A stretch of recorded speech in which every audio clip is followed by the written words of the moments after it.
Welcome to Akka IAS Academy Current Affairs Sessions. Myself, Sridhar. ಇವತ್ತಿನ the ಹಿಂದೂದಲ್ಲಿ main ಬಂದಿರುವಂತಹ editorial page ಅಲ್ಲಿರೋ article the guide to resolve the Assam Mizoram issues ಬಗ್ಗೆ ಇವತ್ತಿನ article main ಆಗಿದೆ. ಈ ಒಟ್ಟಾರೆಯಾಗಿ ಈ ಏನು ಯಾವ ರೀಸನ್ಗಾಗಿ ಇದು ಅಸ್ಸಾಂ ಮತ್ತೆ ಮಿಜೋರಾಂ ನಡುವೆ ಎರಡು ರಾಜ್ಯಗಳ ನಡುವೆ ಏನು ಬಿಕ್ಕಟ್ಟು ಶುರುವಾಗಿದೆ, ಅದರ ಇತಿಹಾಸ ಹೇಗೆ, ಮತ್ತೆ ಅದರ ಎರಡು ರಾಜ್ಯಗಳ ನಡುವೆ ಇರುವಂತಹ ಗಡಿಯನ್ನ ಯಾವ ರೀತಿಯಲ್ಲಿ ಗುರುತು ಮಾಡಿದ್ದಾರೆ, ಮತ್ತೆ ಸರ್ಕಾರ ಈಗ ಆಗ್ತಿರುವಂತಹ ಸನ್ನಿವೇಶದಲ್ಲಿ ಅದು ಏನು ಕಾನ್ಫ್ಲಿಕ್ಟ್ ಆಗ್ತಾ ಇದೆ ಅದಕ್ಕೆ ಯಾವ ರೀತಿ ಪ್ರತಿಕ್ರಿಯೆ ನೀಡ್ತಾ ಇದೆ, ಮತ್ತೆ ಇದ್ರ ಮೇಲೆ ಅಸ್ಸಾಂನ ನಿಲುವೇನು ಮತ್ತೆ ಮಿಜೋರಾಂನ ಅಪ್ರೋಚ್ ಏನಿದೆ ಅನ್ನೋದನ್ನ ನಾವು ನೋಡೋಣ, ಡಿಸ್ಕಸ್ ಇಲ್ಲಿ. ಸೊ ನೋಡಿ, ಏನು ನಾವು ಭಾರತದ ಈಶಾನ್ಯ ರಾಜ್ಯದಲ್ಲಿ ಸಪ್ತ ಸಹೋದರಿ ರಾಜ್ಯಗಳು ಅಂತ ಕರೀತೇವಲ್ಲ, ಈ ಅಸ್ಸಾಂ, ಮೇಘಾಲಯ, ಅರುಣಾಚಲ್ ಪ್ರದೇಶ, ನಾಗಾಲ್ಯಾಂಡ್, ಮಣಿಪುರ್, ಮಿಜೋರಾಂ, ಇಲ್ಲಿರುವಂತದ್ದು ನಮ್ಮ ಚಿಕನ್ ನೆಕ್ ಕಾರಿಡಾರ್. ಇದು 22 ಕಿಲೋಮೀಟರ್ಸ್ ಅಷ್ಟು ಇರುವಂತದ್ದು. ಈ ಏನು ಈ ಭೂಭಾಗ ಇದೆಯಲ್ಲ ಭಾರತದ್ದು, ಇದರಲ್ಲಿ ಹೆಚ್ಚಾಗಿ ಅತಿ ವೈವಿಧ್ಯತೆಯಿಂದ ಕೂಡಿರುವಂತಹ ಭಾರತದ ಭೂಪ್ರದೇಶ ಇದು. ಇದರಲ್ಲಿ ಹೆಚ್ಚಾಗಿ ನಾವು ಏನು ಈ ನಾರ್ತ್ ಈಸ್ಟ್ ಅಲ್ಲಿ ಬರುವಂತಹ ಸುಮಾರು 99% ಆಫ್ ದ ಲ್ಯಾಂಡ್ ಏನ್ ಬಾರ್ಡರ್ಸ್ ಇದೆ, ಅಂದ್ರೆ 6387 ಕಿಲೋಮೀಟರ್ಸ್ ಇದು ಬಾರ್ಡರ್ ಇಂಟರ್ನ್ಯಾಷನಲ್ ಬಾರ್ಡರ್ಸ್ ಜೊತೆ ಇದು ಶೇರ್ ಮಾಡುತ್ತೆ. ಅದರಲ್ಲಿ ಈ ಕಡೆ ನೋಡಿದ್ರೆ ನಾವು ಮಯನ್ಮಾರ್ ಇದೆ, ಇಲ್ಲಿ ಬಾಂಗ್ಲಾದೇಶ್ ಇದೆ, ಇಲ್ಲಿ ಚೀನಾ ಇದೆ.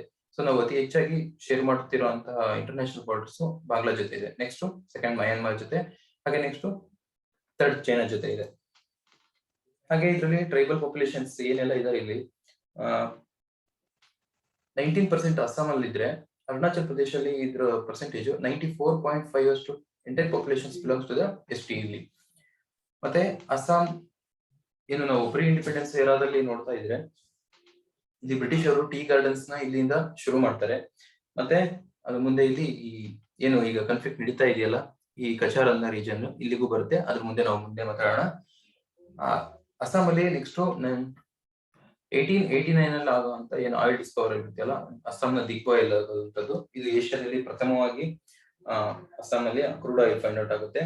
ಅದಾದ ನಂತರ ಇಲ್ಲಿ ಚಿತ್ತಗಾಂಗ್ ಪೋರ್ಟ್ ಏರಿಯಾ ಇದೆ, ಇದನ್ನು ಕೂಡ ಬ್ರಿಟಿಷ್ ಪೀರಿಯಡ್ ಅಲ್ಲಿ ಇದನ್ನು ಹೆಚ್ಚಾಗಿ ಬಳಸಿದ್ದಾರೆ. ಸೊ ಈ ತರ ಕಮರ್ಷಿಯಲ್ ಆಕ್ಟಿವಿಟೀಸ್ಗೆ ಇಲ್ಲಿಂದ ಟೀ ಗಾರ್ಡನ್ ಆಗಿರ್ಬೋದು, ಮತ್ತೆ ಇಲ್ಲಿ ಏನು ರಬ್ಬರ್ ಈ ತರದ ಬೆಳೆಗಳಿದಾವೆ, ಮತ್ತೆ ಪೋರ್ಟ್ ಏರಿಯಾಗಳು ಚಿತ್ತಗಾಂಗು ಈ ತರ, ಮತ್ತೆ ಕ್ರೂಡ್ ಆಯಿಲ್, ಈ ತರ ಕಮರ್ಷಿಯಲ್ ಆಕ್ಟಿವಿಟೀಸ್ಗೆ ಬ್ರಿಟಿಷರು ಇದನ್ನ ಅತಿ ಹೆಚ್ಚಾಗಿ ಬಳಸಕ್ಕೆ ಶುರು ಮಾಡಿದ್ರು. ಅದಾದ ನಂತರ ನಾವು ಏನು ಪಾರ್ಟಿಷನ್ಸ್ ನಾರ್ತ್ ಈಸ್ಟ್ ಏನು ಬಾಂಗ್ಲಾದೇಶ್ ಜೊತೆಗೆ ಈಸ್ಟರ್ನ್ ಪಾಕಿಸ್ತಾನ ಮತ್ತೆ ಬಾಂಗ್ಲಾದೇಶ್ ಎರಡು ಇದಾಗಿ ಡಿವೈಡ್ ಆಗಿ 1971 ಅಲ್ಲಿ ಆಗುವಂತ ಏನು ಬಂಗಾಳ ವಿಭಜನೆ ಆಗುತ್ತೆ, ಅಥವಾ ಪಾಕಿಸ್ತಾನದಿಂದ ಬಾಂಗ್ಲಾದೇಶ ವಿಭಜನೆ ಆದಾಗ ಇಂದಿರಾ ಗಾಂಧಿ ಅವರ ಸಾರಥ್ಯದಲ್ಲಿ, ಅದಾದ ನಂತರ ಆಗೋ ಬೆಳವಣಿಗೆಗಳಲ್ಲಿ ಈ ಚಿಕನ್ ನೆಕ್ ಕಾರಿಡಾರ್ ಕ್ರಿಯೇಟ್ ಆಗುತ್ತೆ. ಸೊ ಇದಾದ ನಂತರ ಈ ನಾರ್ತ್ ಈಸ್ಟ್ ಇಂಡಿಯಾದಿಂದ ಕಂಪ್ಲೀಟ್ ಆಗಿ ಬೇರೆ ಆಗೋ ತರ ಒಂದು ಮನೋಭಾವನೆ ಈ ನಾರ್ತ್ ಈಸ್ಟ್ ಅಲ್ಲಿ ಶುರುವಾಗುತ್ತೆ.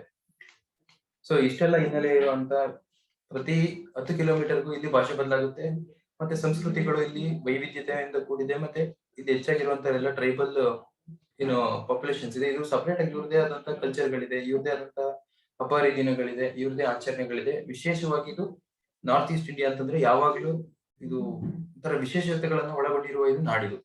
ಅಂತ ನಾಡಿನಲ್ಲಿ ಈಗ ಬಿಕ್ಕಟ್ಟು ಉದ್ಭವಿಸಿರೋದು ಅಸ್ಸಾಂ ಮತ್ತೆ ಈ ಮಿಜೋರಾಂ, ಈ ಎರಡು ರಾಜ್ಯಗಳ ನಡುವೆ ಈ ಏನು ನೋಡ್ತಾ ಇದೀವಲ್ಲ ಈ ಗಡಿ ಪ್ರದೇಶ, ಈ ಭಾಗದಲ್ಲಿ ಈಗ ಗಡಿ ಉದ್ವಿಗ್ನತೆ ಇದೆ, ಬಾರ್ಡರ್ ಡಿಸ್ಪ್ಯೂಟ್ ಆಗಿದೆ ಇಲ್ಲಿ. ಅದನ್ನ ನೋಡೋಣ ಯಾಕೆ ಅಂತ. The borders between which runs 165 kilometres, ಏನು ಅಸ್ಸಾಂ ಮತ್ತೆ ಮಿಜೋರಾಂಗಳ ನಡುವೆ ಇರುವಂತಹ ಗಡಿ ಏನು ಹಂಚ್ಕೊಂಡಿದೆ, ಇದು ಸುಮಾರು 165 ಕಿಲೋಮೀಟರ್ ಅಷ್ಟು ಉದ್ದ ಇದೆ. ಮತ್ತೆ ಇದಕ್ಕೆ ಸಂಬಂಧಿಸಿರೋ ಹಾಗೆ it has history dating to back to the time when Mizoram was district of Assam as known as Lushai Hills. ಅಸ್ಸಾಂಗೆ ಎಲ್ಲಾ ರಾಜ್ಯಗಳು ಮುಂಚೆ ಅಸ್ಸಾಂ ಒಂದೇ ಆಗಿ ಸೇರಿತ್ತು. ಅಸ್ಸಾಂಗೆ ಈಗ ಏನು ಪ್ರಸ್ತುತ ಇರುವಂತ ಎಲ್ಲಾ ರಾಜ್ಯಗಳು ಕೂಡ ಒಂದು ಕಾಲದಲ್ಲಿ ಅಸ್ಸಾಂನ ಭಾಗವಾಗಿತ್ತು, ಅಂತಂದ್ರೆ ಇವೆಲ್ಲವೂ ಅಸ್ಸಾಂ ರಾಜ್ಯಕ್ಕೆ ಸೇರ್ಪಡೆ ಆಗಿತ್ತು. ಆಗ ಇದನ್ನ ಏನು ಈಗ ಮಿಜೋರಾಂ ಅನ್ನ ನಾವು ಲುಷಾ ಹಿಲ್ಸ್ ಅನ್ನೋ ಹೆಸರಲ್ಲಿ ಕರೀತಾ ಇದ್ವಿ, ಅಸ್ಸಾಂ ಜೊತೆ ಇದು ಹೊಂದಿದ್ದಾಗ. ಅದಾದ ನಂತರ the boundary issues between Assam and Mizoram has existed since the formations of Mizoram. ಯಾವಾಗ ಈ ಮಿಜೋರಾಂ ರಾಜ್ಯದ ಉದಯ ಆಯ್ತು, ಆವಾಗಿಂದನೂ ಕೂಡ ನೀವು ಅಸ್ಸಾಂ ಜೊತೆಗೆ ನಾವು ಈ ಗಡಿ ವಿವಾದವನ್ನು ಹೊಂದಿದ್ದೀವಿ. ಅದರಲ್ಲಿ ಮೊದಲನೇ ಬಾರಿಗೆ ಯೂನಿಯನ್ ಟೆರಿಟರಿಯಾಗಿ 1972 ನಲ್ಲಿ ಮಿಜೋರಾಂನ ಘೋಷಣೆ ಆಗುತ್ತೆ. ಅದಾದ ನಂತರ ಫುಲ್ ಫ್ಲೆಡ್ಜ್ ಆಗಿ 1987 ನಲ್ಲಿ ಇದಕ್ಕೆ ಪೂರ್ತಿಯಾಗಿ ರಾಜ್ಯದ ಸ್ಥಾನಮಾನವನ್ನು ಕೊಡಲಾಗುತ್ತೆ. ಅದಾದ ನಂತರ the boundary issues between present day Assam and Mizoram date backs to colonial era. ನಾವು ಈ ಮಾತಾಡ್ತಾ ಹೇಳಿದ್ವಿ 1987 ಇಂದ ಇದು ಜಾಸ್ತಿ ಆಗಿದೆ ಅಂತ. ಬಟ್ ಆದ್ರೆ ಶುರುವಾಗಿದೆ ಎಲ್ಲಿಂದ ಅಂತಂದ್ರೆ ಇದಕ್ಕೆ ಬ್ರಿಟಿಷರ ಅವರ ಕಾಲದಿಂದ ಇದು ಈ ಏನು ಈ ಗಡಿ ವಿವಾದ ನಡೀತಾ ಇದೆ ಅದಕ್ಕೆ ಮೂಲ ಕಾರಣ ಬ್ರಿಟಿಷ್ ಎರಾದಲ್ಲಿ ಆಗಿರ್ತಕ್ಕಂತಹ 2 ನೋಟಿಫಿಕೇಶನ್ಗಳು ಇಷ್ಟೆಲ್ಲ ಆಗೋದಕ್ಕೆ ಕಾರಣ ಆಗಿದೆ. ಅವರು ಆ ಕಾಲದಲ್ಲಿ ಮಾಡಿರ್ತಕ್ಕಂಥ ಈ ಡಿಮಾರ್ಕೆಟೆಡ್ ಗಡಿ ಗುರುತು ಮಾಡಿದಾರಲ್ಲ ಈ ಪ್ರೊಸೆಸ್ನ, ಇದರಿಂದಾಗಿ ಇವತ್ತಿನ ಉದ್ವಿಗ್ನದ ಪರಿಸ್ಥಿತಿಗೆ ಕಾರಣ ಆಗಿದೆ. ಇದರಲ್ಲಿ the Assam Mizoram dispute system from 2 notifications, ನಾವಾಗ್ಲೇ ಮಾತಾಡಿರ್ತಾರೆ 2 ನೋಟಿಫಿಕೇಶನ್ಸ್ ಇಂದ ಇಷ್ಟೆಲ್ಲ ಆಗಿರುವಂತದ್ದು. ಇದು 2 ನೋಟಿಫಿಕೇಶನ್ಗಳು ಕೂಡ ಬ್ರಿಟಿಷ್ ಎರಾದಲ್ಲಿ ಆಗಿದೆ. ಅದರಲ್ಲಿ ಮೊದಲನೇ ನೋಡೋದಾದ್ರೆ ನಾವು Bengal eastern frontier regulation act, ಈ ಅವಧಿಯಲ್ಲಿ 1873 ಅದ್ರ ಕೆಳಗಡೆ 1875 ಅಲ್ಲಿ ಆಗುವಂತ ಏನು ಬೈಫರ್ಕೇಟ್ ಇದೆಯಲ್ಲ ಇದೇ ಆಗುವಂತದ್ದು. ಇಲ್ಲಿ ನೋಡಿ ನೀವು ಗಮನಿಸಬಹುದು, ಇದು ಅಸ್ಸಾಂ ಏನು ರೆಡ್ ಕಲರ್ ಇದು ಕಾಣ್ತಾ ಇದೆಯಲ್ಲ ಈ ಭಾಗ ಇದೆಲ್ಲ ಅಸ್ಸಾಂ ಆಗಿದೆ, ಮತ್ತೆ ಇದು ಬ್ಲೂ ಕಲರ್ ಇರೋದು ಮಿಜೋರಾಂ ಆಗಿದೆ. ಸೊ ಇಲ್ಲಿ 18th ಸೆಂಚುರಿ ಟೈಮ್ ಅಲ್ಲಿ ಈ ಕಚಾರ್ ಕಚಾರ್ ಡಿಸ್ಟಿಕ್ ಅಂತ ಇದೆ, ಇಲ್ಲಿ ಟೀ ಗಾರ್ಡನ್ ಅನ್ನ ಬ್ರಿಟಿಷರು ಶುರು ಮಾಡ್ತಾರೆ. ಇವರು ಬೆಳೀತಾ ನಿಧಾನಕ್ಕೆ ಇಲ್ಲಿಂದ ಮುಂದೆ ಲುಷಾ ಹಿಲ್ಸ್ ಬರುತ್ತೆ. ಇಲ್ಲಿ ಈ ಭಾಗದಲ್ಲಿ ನಮಗೆ ಲುಷಾ ಹಿಲ್ಸ್ ಗಳು ಶುರು ಆಗ್ತವೆ. ನಾವ್ ಹಿಂದೆ ಹೇಳ್ತಿದ್ವಿ ಅಸ್ಸಾಂ ಜೊತೆಗೆ ಈ ಯಾವ್ದು ಮಿಜೋರಾಂ ಜೋಡಿಸ್ಕೊಂಡಿದ್ದಾಗ ಅದ್ರ ಜೊತೆ ಇದ್ದಾಗ ಇದನ್ನ ನಾವು ಲುಷಾ ಹಿಲ್ಸ್ ಅಂತ ಕರಿತಾ ಇದ್ವಿ. ಸೊ ಯಾಕೆ ಅಂತಂದ್ರೆ ಇಲ್ಲಿ ಲುಷಾ ಹಿಲ್ಸ್ ಬರುವಂತ ಕಾರಣದಿಂದ ಈ ಕಚಾರಿಂದ ಟೀ ಪ್ಲಾಂಟೇಶನ್ ಶುರು ಮಾಡಿ ಬ್ರಿಟಿಷರು ಇದನ್ನ ಮುಂದೆ ತರ್ತಾ ಎಕ್ಸ್ಪೆನ್ಷನ್ ಅಲ್ಲಿ ಈ ಲುಷಾ ಹಿಲ್ಸ್ ವರ್ಗು ತರ್ತಾರೆ. ಇಲ್ಲಿರುವಂತ ನೇಟಿವ್ ಯಾರು ಪ್ರಿಮಿಟಿವ್ ಟ್ರೈಬ್ಸ್ ಇರ್ತಾರೆ ಇವರೆಲ್ಲ ಇದಕ್ಕೆ ಅಪೋಸ್ ಮಾಡಿದಾಗ ಬ್ರಿಟಿಷರು ಏನ್ ಮಾಡ್ತಾರೆ, Bengal eastern frontier regulation act ಅನ್ನೋದನ್ನ ಒಂದು ಪಾಸ್ ಮಾಡಿ ಅದ್ರ ಕೆಳಗಡೆ ಅವರೊಂದು ಗಡಿನ ಗುರುತು ಮಾಡ್ತಾರೆ. Differentiated Lushai Hills from the plains of the Cachar. ಈ ಪ್ಲೇನ್ ಜಾಗ ಏನಿರುತ್ತೆ ಕಚಾರ್, ಇದರಿಂದ ಈ ಲುಷಾ ಹಿಲ್ಸ್ ಅನ್ನ ಬೇರೆ ಮಾಡ್ತಾರೆ. ಸೊ ಹಾಗಾಗಿ ನೀವು ಗ್ರೀನ್ ಲೈನ್ ನೋಡಬಹುದು, ಇಷ್ಟನ್ನ ಬ್ರಿಟಿಷ್ ಅವರು ಗಡಿನ ಗುರುತು ಮಾಡ್ತಾರೆ. ಸದರ್ನ್ ಪಾರ್ಟ್ ಆಫ್ ದಿ ಕಚಾರ್ಗೆ ಬ್ರಿಟಿಷ್ ಅವರು ಗುರುತು ಮಾಡ್ತಾರೆ ಈ ಗಡಿ ಭಾಗನ. ಇದನ್ನು 1875 ಅಲ್ಲಿ ಆಗುವಂತದ್ದು. ಇದು ಯಾವ್ದ್ರ ಕೆಳಗಡೆ ಈ BEFR ಆಕ್ಟ್ ಕೆಳಗಡೆ ಬ್ರಿಟಿಷ್ ಅವರು ಗುರುತು ಮಾಡ್ತಾರೆ. ಅದಾದ ನಂತರ Mizoram believes the boundary should be demarcated on the basis of the 1875 notifications. ಇದರಲ್ಲಿ ಮಿಜೋ ಜನಾಂಗದ ಒತ್ತಾಯದ ಮೇರೆಗೆ ಬ್ರಿಟಿಷರು ಹೇಳದಂತ ಈ ಗಡಿ ರೇಖೆನೆ ಅಧಿಕೃತವಾಗಿ ಇದನ್ನ ನಂಬ್ತಾರೆ. ಮತ್ತೆ ಮಿಜೋರಾಂ ಜನತೆ ಇದ್ರ ಮೇಲೆ ವಿಶ್ವಾಸ ಇದೆ, ಮತ್ತೆ ಈ ರೀತಿನೇ ಇರಬೇಕು ಅಂತ ಅವರು ಕೂಡ ಬಯಸ್ತಾ ಇದ್ದಾರೆ. ಅದಾದ ನಂತರ ಮುಂದೆ ಇನ್ನೊಂದು ನೋಟಿಫಿಕೇಶನ್ ಇವರು ಬ್ರಿಟಿಷ್ ಗವರ್ಮೆಂಟ್ ಜಾರಿ ಮಾಡ್ತಾರೆ 1933 ನಲ್ಲಿ ಬರುವಂತದ್ದು. ಇದು ಇಲ್ಲಿವರೆಗೂ ಎಳೆದಿದ್ದಂತ ಈ ಕಚಾರ್ ಭಾಗ ಮತ್ತೆ ಇಲ್ಲಿ ಬರುವಂತ ಲುಷಾ ಹಿಲ್ಸ್ ಗಳ ನಡುವೆ ಇರುವಂತ ಇವೇನ್ ಬಾರ್ಡರ್ ನ ಡ್ರಾ ಮಾಡ್ತಾರೆ. ಇದಾದ ನಂತರ 1933 ನಲ್ಲಿ ಇನ್ನೊಂದು ಬಾರ್ಡರ್ ಡ್ರಾ ಮಾಡ್ತಾರೆ. ಇದು ಟ್ರೈ ಜಂಕ್ಷನ್ ಆಗುತ್ತೆ. ಇಲ್ಲಿ ಇದು ಅಸ್ಸಾಂ, ಇದು ಮಣಿಪುರ್ ಮತ್ತೆ ಇದು ಮಿಜೋರಾಂ. ಈ ಟ್ರೈ ಜಂಕ್ಷನ್ ಇಂದ ಇವರು ಇನ್ನೊಂದು ರೆಡ್ ಕಲರ್ ಅಲ್ಲಿ ಇದೆ ಈ ಬಾರ್ಡರ್ ನ ಡ್ರಾ ಮಾಡ್ತಾರೆ. ಸೊ ಇದು ನೋಟಿಫಿಕೇಶನ್ 1933 ಪ್ರಕಾರ ಆಗಿರುವಂತ ಇದು ಈ ಲೈನ್. ಅದಾದ ನಂತರ ಮಿಜೋ ಲೀಡರ್ಸ್ ಏನು ಮುಂಚೆ ಆಗಿರುತ್ತಲ್ಲ 1875 ಅಲ್ಲಿ ಆಗಿರುವಂತ ಏನ್ ಡಿಮಾರ್ಕೇಶನ್ ಇದೆ ಅದನ್ನ ಈ ಮಿಜೋ ಅವರು ನಂಬ್ತಾ ಇದ್ರು. ಮತ್ತೆ ಮಿಜೋ ಈಗ 1933 ನಲ್ಲಿ ಆಗಿರುವಂತ ಏನು ಡಿಮಾರ್ಕೇಶನ್ ಇರುತ್ತೆ, the Mizo leaders are against the demarcation notified under 1933. ಇದಕ್ಕೆ ಇವರ ವಿರೋಧ ಇದೆ. ಮಿಜೋದವ್ರಿಗೆ ಇದು ಬೇಕಿಲ್ಲ, ಇವ್ರಿಗೆ ಬೇಕಿರೋದು ಯಾವ್ದು 1875 ನಲ್ಲಿ ಏನು ಡಿಮಾರ್ಕೇಶನ್ ಆಗಿದೆ ಅದ್ರ ಪ್ರಕಾರ ನಮಗೆ ರಾಜ್ಯ ಇರಬೇಕು. ಅದ್ರ ಪ್ರಕಾರ ನೀವು ನಿಮ್ ಕಡೆ ಇರಿ, ಈ ಕಡೆ ನೀವು ಏನು ಒತ್ತುವರಿ ಅಥವಾ ಅಕ್ವಿಸಿಷನ್ ಮಾಡಬಾರ್ದು, ಎನ್ಕ್ರೋಚ್ಮೆಂಟ್ ಮಾಡಬಾರ್ದು ಅಂತ ಹೇಳಿ ಈ ಮೀಸೋದವರ ವಾದ. ಯಾಕೆ ಅಂತಂದ್ರೆ ಈ ಡ್ರಾಮಾ ಈ ನೋಟಿಫಿಕೇಶನ್ ಜಾರಿ ಮಾಡುವಾಗ ನೀವು ಮೀಸೋ ಸಮುದಾಯವನ್ನು ನೀವು ಸಹಮತವನ್ನು ತಗೊಂಡಿಲ್ಲ. ಸೊ ನಾಟ್ ಕನ್ಸಲ್ಟೇಟೆಡ್, ನೀವು ಇವರನ್ನ ನೀವು ಭೇಟಿ ಮಾಡಿಲ್ಲ, ಇವರ ಅಭಿಪ್ರಾಯಗಳನ್ನ ನೀವು ಸಂಗ್ರಹಿಸಿಲ್ಲ. ಮೀಸೋ ಜನತೆಯ ಅಭಿಪ್ರಾಯಕ್ಕೆ ನೀವು ಮನ್ನಣೆ ಕೊಡದೇನೆ ನೀವು ಸ್ವತಃ ನೀವೇ 1933 ನೋಟಿಫಿಕೇಶನ್ ಅಲ್ಲಿ ಈ ಬಾರ್ಡರ್ ನ ನೀವು ಡ್ರಾ ಮಾಡಿದಿರಾ, ಹಾಗಾಗಿ ಇದಕ್ಕೆ ನಾವು ವಿರೋಧ ವ್ಯಕ್ತಪಡಿಸ್ತೀವಿ ಅಂತ ಹೇಳುತ್ತೆ. ಆದ್ರೆ ಅಸ್ಸಾಂ ಗೌರ್ಮೆಂಟ್ ಇದನ್ನ ಒಪ್ಕೊಳ್ಳುತ್ತೆ, ಮತ್ತೆ ಇದನ್ನ ಇದೇ ರೀತಿ ಫಾಲೋ ಮಾಡ್ತಾ ಇದೆ. 1933 ನಲ್ಲಿ ಆಗಿರುವಂತಹ ನೋಟಿಫಿಕೇಶನ್ಗೆ ಅಸ್ಸಾಂಗೆ ಇದು ಪೂರಕವಾಗಿದೆ ಮತ್ತು ಅಸ್ಸಾಂ ಇದರ ಮೇಲೆ ಒಲವನ್ನು ಹೊಂದಿದೆ.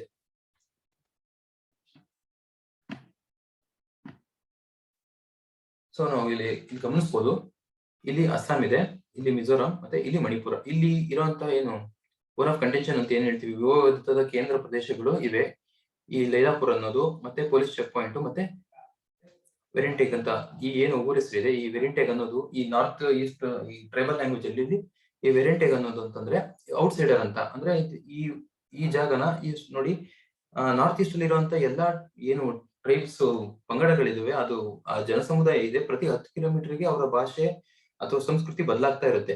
ಹಾಗಾಗಿ ದೇಶದ ಒಳಗಡೆನೆ ಇರುವಂತ ಏನು ಈ ನಾರ್ತ್ ಈಸ್ಟ್ ಅಲ್ಲಿ ಇರುವಂತಹ ಟ್ರೈಬ್ಸ್ ಇದಾರೆ, ಅಲ್ಲಿ ಇನ್ನರ್ ಲೈನ್ ಪರ್ಮಿಟ್ ಅನ್ನೋ ವಿಶೇಷವಾದ ವ್ಯವಸ್ಥೆ ಇದೆ. ಅಂತಂದ್ರೆ ಈಗ ಅಲ್ಲಿರುವಂತಹ ಬುಡಕಟ್ಟು ಜನಾಂಗದ ಸಂಪ್ರದಾಯದೊಂದಿಗೆ ಭಾರತದ ಇತರೆ ನಾಗರಿಕ ಭಾರತದ ಪ್ರಜೆನೇ ಆಗಿದ್ರು ಕೂಡ ಅವನು ಅಲ್ಲಿ ವಾಸ ಮಾಡಕ್ಕೆ ಅವನಿಗೆ ಹಕ್ಕಿಲ್ಲ.